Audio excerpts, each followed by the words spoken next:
Good morning, welcome back to my channel. তো তোমার সন্তু ব্লগে তোমাদের সবাইকে স্বাগত জানাই।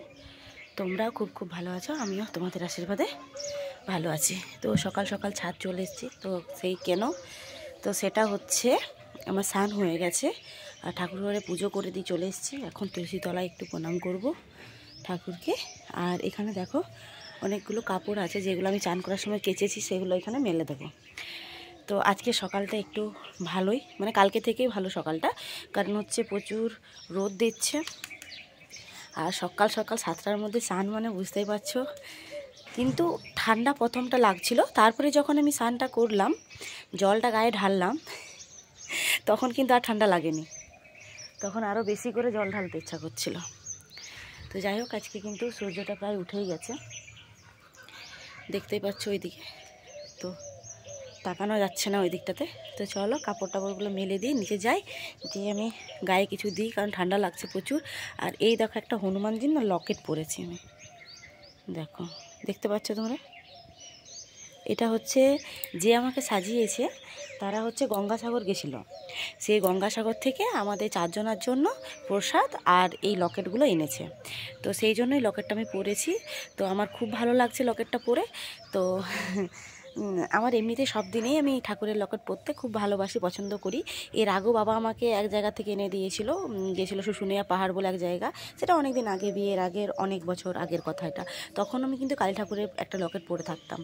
তো ঠাকুরের লকেট পরে থাকতে আমার ভালোই লাগে, কিন্তু সেরকমভাবে পাওয়া যায়নি।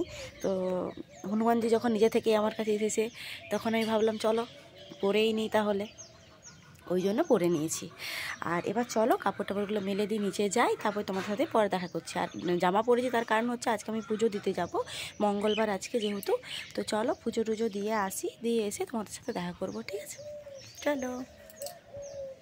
তো তখন তোমাদের সাথে কথা বলে পুজো দিতে চলে গেছিলাম। আমার বর আসলো, তো ও নিয়ে গেল, তাড়াহুড়োর মধ্যে ছিল, কারণ যেহেতু ওকে ডেলিভারি দিতে যেতে হবে। তো প্রায় 10টা 10:30 বেজে গেছে। তো অমনি মতো ও আসলো, ওকে তাড়াহুড়ো করে দুধ আর মুড়ি দিলাম, একটু কলা দিলাম, দিয়ে ওটা মেখে খেয়ে ও চলে গেল কাজে। আর আমি একটু ফোনের কাজে বসে পড়েছিলাম। দিয়ে তারপরে 11টা বেজে পেরিয়ে গেল দেখছি। দিয়ে ভাবলাম চলো এবার ভাতটা বসিয়ে দিই। তো মা বললো আজকে চালে ডালে বসিয়ে দে, খিচুড়ির মতন করে দে, আর কিছু করতে হবে না, কারণ সময়টাও নেই, অনেক কম। আর তারপরে আমাকে ফোনের কাজেও বসতে হবে, তো সেটার জন্য তো অনেক সময় নষ্ট হয়ে গেছে। তো সেই জন্য আর কি তাড়াতাড়ি করে ফোনের কাজটা করে নিয়ে আমি দেখো এদিকে বসে গেছি রান্নার কাজের জন্য। তো চালের ডালে বসিয়ে দিয়ে এবার হাঁড়ি বসিয়ে দিয়েছি, জলটা ফুটে উঠেছে দেখতেই পাচ্ছ। আর সব সবজিগুলো দিয়ে দিচ্ছি। তো দেখো বন্ধুরা, এখানে কিন্তু আমি চালের ডালে বসিয়ে দিয়ে আলু আর সবজি যেগুলো কাটলাম, গাজর টাজর সব কিছু দিয়ে মশলা দিলাম, হলুদ গুঁড়ো, জিরে গুঁড়ো, লঙ্কা গুঁড়ো, আর কাঁচা লঙ্কাগুলো যেগুলো শুকনো শুকনো হয়ে যাচ্ছিলো সেগুলো দিলাম, একটু আদা করে দিলাম, একটু তেল দিয়ে দিয়েছি, আর এখানে একটু গরম মশলা দিয়ে দিয়েছি। আর দিয়ে এখন দেখো এটা পুরোটাই আমি এখন তৈরি করে নেব। তো সব কিছু একসাথে মিশিয়ে নিয়েছি। হ্যাঁ, আর লবণ দিয়েছি, হলুদটা তো দিয়েছি, অতি অবশ্যই দিতে হবে।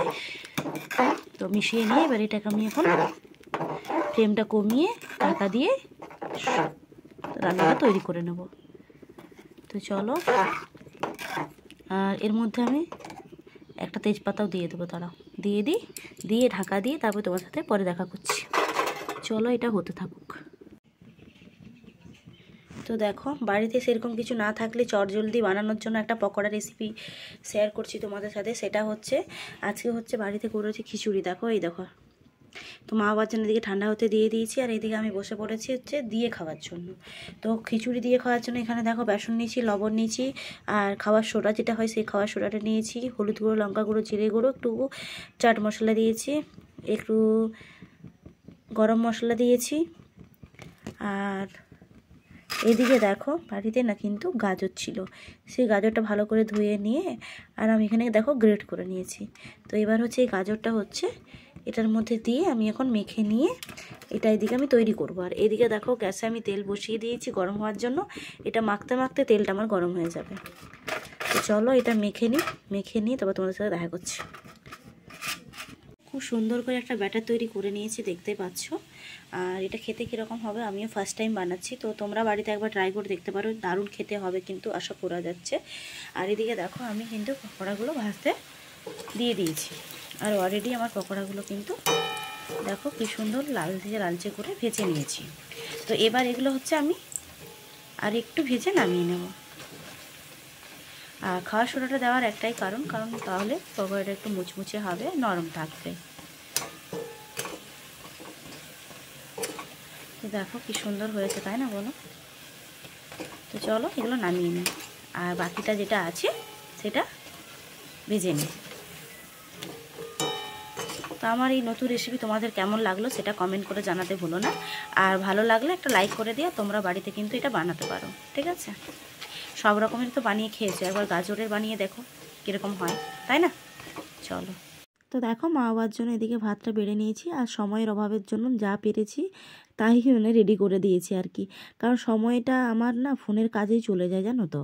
তো সেই জন্যই তো বাবা বললো দে আমি নিয়ে চলে যাচ্ছি দুজনের খাবার। তো মা আর বাবা দুজনের জন্য নিয়ে চলে গেল। তো সেটা হচ্ছে উপরে যাবে, ছাদের মধ্যে খাবে। তো চলো আমি এখন ছাদে যেয়ে একটু বসবো, ফোনের কাজ করব। তো দেখো বন্ধুরা, ছাদে এসে বসে আছি। মা বাবাকে তখন তো খেতে দিলাম, তোমরা দেখলেই। আর এখন পুরো রোদটাও চলে গেছে। এখন বাজছে প্রায় 3টে বাজছে। আমার বর কিন্তু এখনও কাজ থেকে আসেনি। তো ওকে ফোন করেছিলাম, বললো আজকে একটু দেরি হবে। তো সেই জন্যই, কারণ সকালবেলা তো আমাদেরকে পুজো দিতে নিয়ে গেছিলো, তো সেখানেও দেরি হয়েছে অনেকটা। আর দেরি হলে না কি হয় জানো তো, তখন ওর এই দিকটা দেরি হয়ে যায়। তো ওই জন্য আসতে দেরি হবে। তো ও যখন আসবে তখন খাবো। এখন খেতেও ইচ্ছা করছে না, সর্দির জন্য না ভালোও লাগছে না খেতে। তো ওই জন্য ছাদে বসে বসে এখানে ফোন করছি, নিজের যেটা কাজ আমার। আর একজন এসেছেন আমাদের বাড়িতে, তো নিমন্ত্রণ করার জন্য, বিয়ে বাড়ি পড়েছে, মানে হচ্ছে আমার শাশুড়ি মার ননদের ছেলের মেয়ে আর কি। তো চলো দেখাই তোমাদেরকে বিয়ের কার্ডটা। মা আনছে আর নিয়ে এসছে মিষ্টি, তো দেখাচ্ছি দাঁড়াও। তো এই দেখো প্যাকেটে করে রসগোল্লা আছে, এখানে মিষ্টি আছে। আর এই দেখো বিয়ের কার্ড, যেটা তোমাদেরকে দেখাবো বললাম। এই যে বাবার নামে এসছে এই কার্ডটা। তো ভেতরে কার্ডটা দেখাই তোমাদেরকে, দাঁড়াও। তো দেখো এই যে বিয়ের কার্ডটা, আর আমার এটা দেখে খুব ভালো লাগছে। বিয়ের কার্ডটা খুব সুন্দরও করেছে, এই দেখো। তো যাই হোক, এটা একটা খুশির সময়, খুশির দিন। তো চলো বিয়ের কার্ড তোমাদেরকে দেখালাম।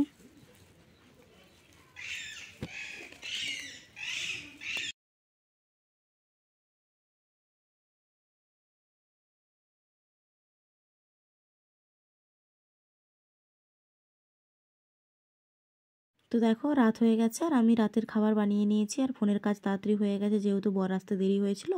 তো ওই জন্য আজকে সারা দুপুরটা মানে ফোন করেছি। তো ওই জন্য আজকে আর সেরকমভাবে কোনো কাজ ছিল না, ওই জন্য তাড়াহুড়ো করে রুটিটা করে নিলাম। কারণ ওর খিদে পেয়েছে, দুপুরবেলা সেরকমভাবে খেতে পারিনি, অবেলা হয়ে গেছিলো সেই জন্য। তো ওকে গরম গরম রুটি দিলাম। আর তখন আমাদের যে নেমন্তন্ন করতে এসেছিলো দাদাটা, তো সে হচ্ছে দেখো মিষ্টি নিয়ে এসেছিলো, তোমাদের তখন দেখিয়েছিলাম। তো সেই মিষ্টি রুটি ওকে দিয়ে দেবো, ও আরামসে এটা দিয়ে খেয়ে নেবে, কারণ এগুলোও ভালোবাসে খেতে এইভাবে। তো ওকে দিয়ে তারপরে হচ্ছে আমি মাকে খাবার এনে দেবো। আর ওদিকে খিচুড়িটা আমি গরম করে নিয়েছি, আজকে আমরা খাবো হচ্ছে খিচুড়ি। তো এটা দিয়ে খাওয়া হবে। আর আজকে অনেক কিছুই হলো, বিয়ের নেমন্তন্ন আসলো, তারপরে আমি একটা নতুন রেসিপি বানালাম, যেটা হচ্ছে গাজরের পকোড়ি। তোমরা বাড়িতে এভাবে বানিয়ে দেখতে পারো, খেতে দারুণ হয়েছিল। তো আমার তো খুব ভালো লেগেছে। তো চলো মাকে খেতে দিই, আর নিজেও খাবো, বাবাকেও দিয়ে দেবো। তো তারপরে আর দেখা করবো না তোমাদের সাথে, একদম কালকে দেখা করব। তো চলো সবাইকে এখানেই টাটা, সবাই ভালো থেকো, সুস্থ থেকো, আর আমার পাশে এভাবেই থেকো। আর নতুন কোনো বন্ধু হয়ে থাকলে আমার বেল আইকনটা অন করে দিও, তাহলে নতুন কোনো ভিডিও আসলে তোমাদের কাছে আগে পৌঁছে যাবে।